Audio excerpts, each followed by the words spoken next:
many other video. In this video, I'm going to show you how to fix games not playing on in Roblox on your any iPhone device. So, how can fix this type of error if you have facing this? So, first of all, open your best setting and then make sure you have using the strong internet connection. After that, playing a game. If you have not working, so don't worry guys, and go to next solution.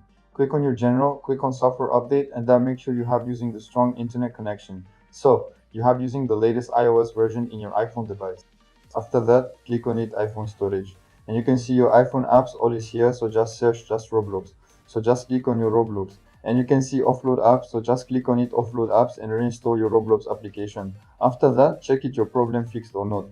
If you have still facing this problem, so last and final solution, open your best settings. Click on your general and scroll below and you can see transfer and reset iPhone. So just click on it, click on transfer, reset and click on reset network setting. After that, check it. Hopefully your problem will be fixed. Thanks for watching my video.